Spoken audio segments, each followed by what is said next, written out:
Hey family, welcome back to the channel. So today's video will probably ruffle a few feathers, but I'm okay with that. The twin flame journey isn't talked about enough. Yes, people talk about the good, but there's not enough of the downside that is discussed. People tend to romanticize twin flame connections that make it sound like it's this magical fairy tale reunion with happily ever after waiting on the other side. My experience has not looked anything like that. My experience has been very humbling, it's been very lonely, and full of lessons that had nothing to do with romance. So let's talk about the side of this journey that nobody wants to talk about. Twin flame is often described as one soul split into two bodies. In reality, it feels more like someone who mirrors everything in you. Your wounds, your insecurities, your potential. The purpose is growth. The love feels spiritual, though the journey feels like a battlefield. This connection makes you see yourself in ways you cannot unsee. It exposes everything within you that you never healed. It stretches you, it tests you, it grows you. The first thing I want to talk about is the push-pull dynamic. Let me tell you something, not for the weak, okay? Things were really intense. There will be times where it was just beautiful. Let me say, you know how you have to charge your battery up on your car and then you have to put the battery cable on that positive post and then you see those sparks? That's what it's like when we were together in the same room when everything was copacetic. Ooh, I ain't used that word in a long time. But yes, it was very intense, but also very exhausting. Especially at the beginning, it was so hard because I could not explain why I felt so drawn or magnetized to this person, especially when he was being avoidant. I just could not tear myself away from him. I wanted to walk away. Many times I tried walking away, but he would pull me back in. I used to have an anxious avoidant attachment style. My twin flame has an avoidant attachment style. And so whenever he would pull away, I'm trying to bring him closer. We would get close and then suddenly there would be distance again out of nowhere. This drove me crazy because I couldn't for the life of me understand what was going on. I'm like, but we were just cool. And then a lot of it felt intentional, like he was intentionally trying to upset me or intentionally trying to provoke me. But I think for him, it justified him pulling away or ghosting me. And I'm speculating. I would open up, he would shut down. He would open up and then shut down. It was crazy. I detached, here he comes. It was just a spiritual tug of war, pretty much. So let's talk about the loneliness of this journey. It is one of the most isolating experiences I ever had. What I found was if people hadn't experienced it themselves, they didn't understand. So I really had no one that I could talk to. When I did try to open up and speak with people about it, they didn't understand and it would just make me shut down. Or they would say things that made me feel crazy or made me feel like weird for even talking about it or for opening up. I didn't talk to too many people about it. This connection is something that I kept close to my heart. There are some people who know of me and his relationship, but they don't know that it's a twin flame connection. I did a lot of questioning myself, a lot of questioning God, questioning my intuition. Oh my God. Nights I remember just throwing myself on the ground, not on the ground, y'all, but on the floor praying Muslim style.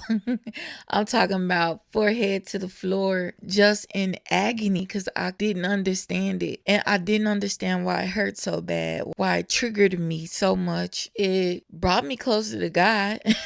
That it did. It also brought me to my spiritual journey, which I'm really grateful for. It is very lonely. Many times I felt like I was losing my mind. I felt so very misunderstood, not only by him, but by others around me. I was constantly grieving something that I never fully experienced in the physical. We never had a full-blown relationship. It never turned into that. Although I wanted that with him, I could also see that he wasn't in a position to give me what I was seeking. He wasn't in a position to show up for me the way I needed him to. And so in my mind, us being friends was just like giving him time to heal, time to get his ish together, time to sow his wild oats, time to do whatever he needed to do. Even in the friendship, he didn't show up in a way that I needed him to. He actually revealed to me why he was showing up the way he was. And it was basically because he just didn't have the capacity to show up for me like he would have liked to do. And also the connection scared him, which it scared me too. I was just more willing to see it through.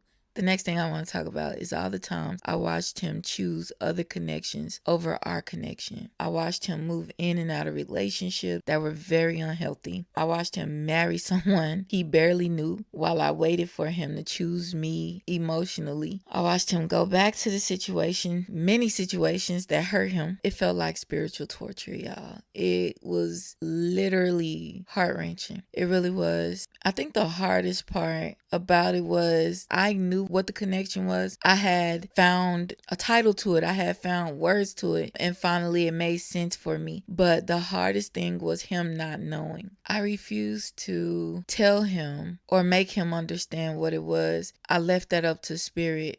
I left that up to God to show him, to tell him. It hurt very deeply watching him choose chaos while I sat there trying to be a safe space for him.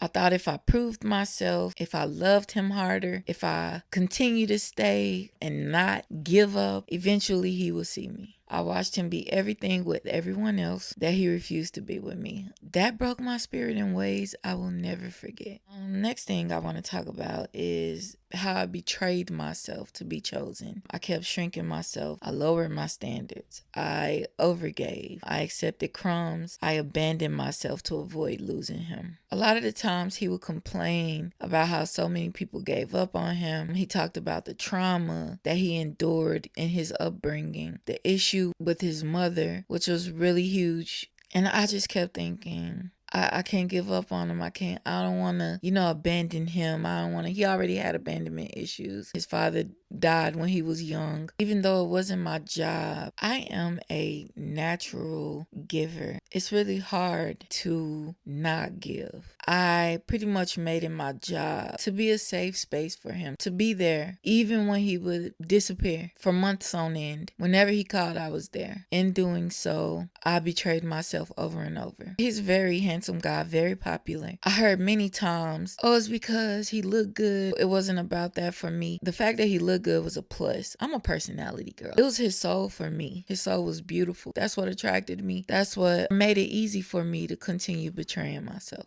But you didn't see it unless you got close to him to get him to let me in. That wasn't easy. So the next thing I want to talk about is the breakthrough or reclaiming myself. Those separations gave me time to reflect. They gave me time to heal, to sit back and pay attention to what was happening. It hurt, but they freed me. I stopped performing. Twin flame connections hold up a mirror to your wounds. Performing for love is something that I learned in childhood. I realized that's what I was doing in our connection as well. I was performing for his love. I was performing to be accepted and chosen by him. So I stopped performing and I learned to choose myself first. I fell in love with me. From the separation, I moved to isolation about 4 years into our connection. During that isolation, I started practicing celibacy for years. I was just basically sitting with myself, doing shadow work and just healing all of those wounds that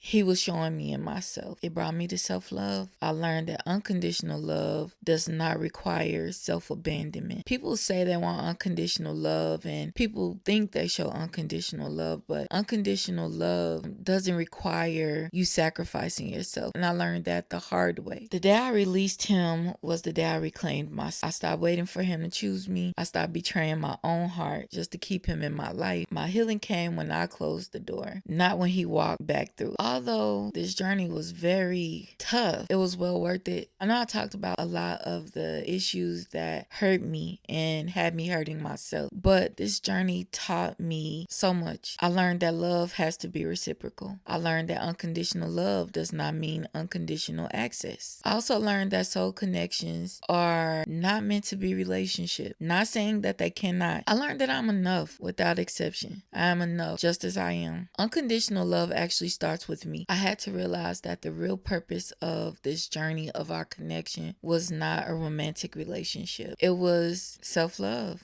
The purpose was boundaries, which was foreign to me before this connection. The purpose was choosing myself even when my heart was somewhere else. I became a different woman on this journey. Ironically, I became a softer woman. This journey allowed me to create a good balance in my femininity and masculinity. And I became a woman who no longer begs to be chosen. I learned from him. Because of meeting him and the things that I learned from him and the things he introduced me to, I'm a healthier me. Mentally healthier, emotionally healthier, spiritually healthier. I'm also physically healthier. And these are the things that I just feel people don't talk about when it comes to the twin flame journey. For me, had I had someone that I could talk to about the journey, I feel like I would have learned the lessons a bit faster. I'm really grateful for this journey and what it has taught me. I'm really grateful for the woman, human, the lover I am because of this journey. Thank you for sharing this space with me today. If this message resonated with you in any way, go ahead and hit the like and subscribe for more conversations like this. Until the next one, peace, love, and light. In this space, I'm healing out loud, becoming who I needed, unlearning, releasing, relearning.